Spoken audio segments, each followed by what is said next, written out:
अगर किसी को सिर्फ उसके धर्म की वजह से मार दिया जाए और उसकी जिंदगी को मिटा दिया जाए, ये कोई कहानी नहीं बल्कि हाल ही में बांग्लादेश के मयमनसिंह जिले के भालुका उपजिला में हुई एक दर्दनाक घटना है। दीपू चंद्र दास, जो एक गारमेंट फैक्ट्री में काम किया करता था और उसी इलाके में किराए के मकान में रहा करता था, कुछ उग्रवादी लोगों का शिकार बन गया। रात करीब 9 बजे कुछ लोग उसके घर में घुस गए और पैगंबर मोहम्मद के अपमान का झूठा आरोप लगाते हुए उसे पकड़कर बेरहमी से पीटा।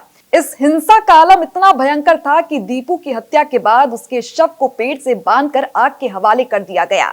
इस घटना ने न केवल बांग्लादेश बल्कि पूरे मानव समाज को झकझोर के रख दिया।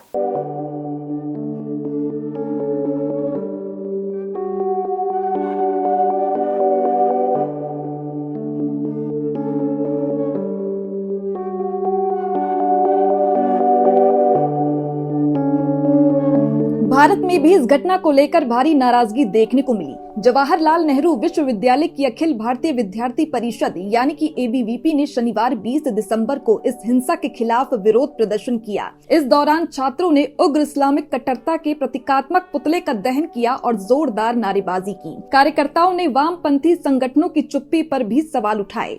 उनका कहना है कि ये वही संगठन है जो फिलिस्तीन और गाजा जैसे मुद्दों पर लगातार प्रदर्शन और नारेबाजी करती हैं, लेकिन जब बांग्लादेश में हिंदू समुदाय पर अत्याचार होता है तो उनकी मानव अधिकार की आवाज अचानक गायब हो जाती है।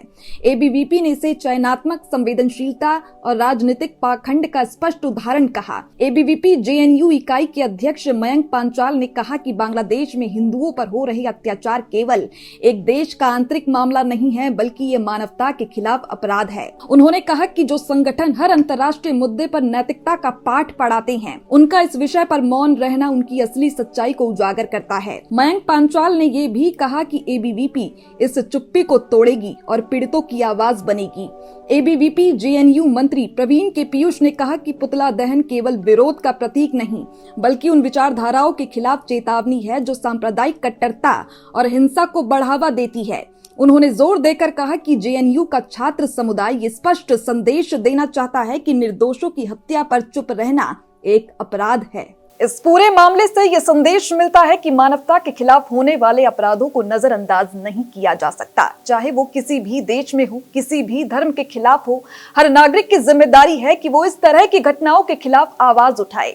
और इस वजह से ये केवल विरोध प्रदर्शन या प्रतीकात्मक पुतला दहन नहीं है बल्कि मानवता के समर्थन और अन्याय के खिलाफ खड़े होने का एक संदेश है। यह घटना हमें याद दिलाती है कि समाज में सच्चाई, इंसानियत और न्याय के लिए आवाज उठाना हर किसी का कर्तव्य है और यही आवाज एबीवीपी ने उठाई है ताकि निर्दोषों की पीड़ा को पूरी दुनिया देख सके और मानवता की कीमत को समझा जा सके।